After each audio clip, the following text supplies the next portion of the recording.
just got charged $35 for being $4 short, and Congress made sure that's legal again. Here's the receipt. Public Law 119-10, signed May 9th, 2025. One line inside it says the government's own $5 fee cap shall have no force or effect. Congress killed it 5 months after it was finalized. So here's what we're doing. I'm going to show you the rule they killed. I'll walk you through exactly how bank fees like this still take your money, even when your balance looks fine. And I'll show you how to stop it. Rewind to December 2024. The Consumer Financial Protection Bureau finalizes a new rule. It sets the real cost of an overdraft at $5, not $35, $5. The CFPB's own final rule says it plainly. Large banks were still charging $35 per overdraft today. That's the baseline they were fixing. Then Congress used something called the Congressional Review Act. One sentence. The rule shall have no force or effect. Gone. Banks didn't wait long. BMO Bank's own disclosure filed straight to its customers.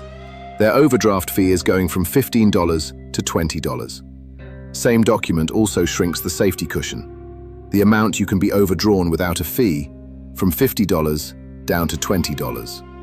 BMO isn't hiding this. It's printed on their own letterhead. Effective February 9th, 2026. And BMO's not alone. American Banker's own data shows JP Morgan Chase, PNC, TD, US Bank, and Citizens all pulled in more overdraft revenue in the third quarter of 2025 than the year before. 5 different banks, same direction, same quarter. One rule capped this at $5. Congress erased it, and banks turned around and started raising fees again, some of them within months. Somebody overdrew their account by 1 cent, 1 penny. Newsweek picked up the story because their bank charged them a fee 2,800 times the amount they were over by. That's not a rounding error. That's the system working exactly the way it's built to work. This isn't a theory. Regulators have already caught banks doing it on purpose. CFPB Director Rohit Chopra on Navy Federal Credit Union. They illegally harvested tens of millions of dollars in junk fees, including from active duty service members and veterans. The number behind that sentence, $80,189,100 in fees, plus a $15 million civil penalty, nearly $96 million total. Wells Fargo paid $205 million for illegal surprise overdraft fees. Regions Bank paid $191 million combined. You'll notice a pattern here. This isn't one bad bank. It's a pattern regulators keep finding, one enforcement action at a time. Now, here's what that law actually unlocked. Here's the part that should make you angry. You can do everything right and still get hit. Look at Navy Federal's own admitted conduct. Their consent order lays it out. A customer has $100 available. They spend $50. Balance, $50. Then they spend $120 on something else. Balance goes negative to negative $70. But here's the trap. Both of those purchases were approved when the account had enough money. The bank still charged 2 separate overdraft fees. Because of the order the bank chose to process them in afterward, not the order they actually happened in.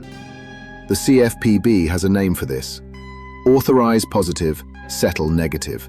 APSN. Their own circular says it plainly.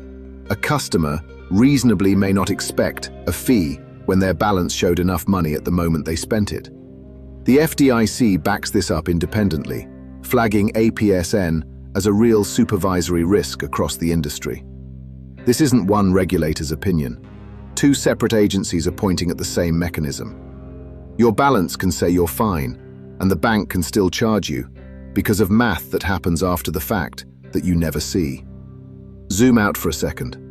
In just 1 year, 2023, consumers paid over $5.8 billion in overdraft and NSF fees, combined. That's not 4 or 5 people getting caught by bad timing. That's a number big enough to be a business model. So here's what actually protects you. Diagnosis, quick version. The bank can charge you a fee even when your balance looked fine, because of the order they process transactions in after the fact. Remedy: call your bank and ask them directly. Do you use authorize positive, settle negative? If they can't answer clearly, that's your answer. Then turn off standard overdraft coverage on debit card purchases. Federal law already requires banks to ask your permission for this, so use it. Set a low balance text alert at $50, not $0. That gives you a buffer before the bank's own math catches up to you. This isn't a favor to me.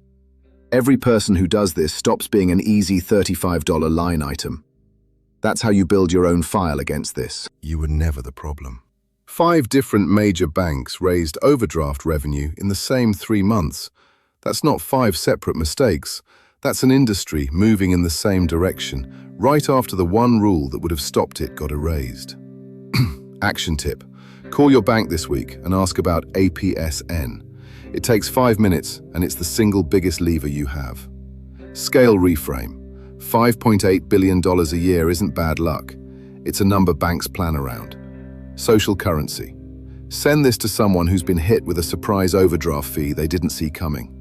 Identity signaling: this is why I read the fee schedule before I read the welcome email. Vindication line: the system isn't confused about how this works. It's just betting you won't ask. I'm Charles, and I keep the receipts.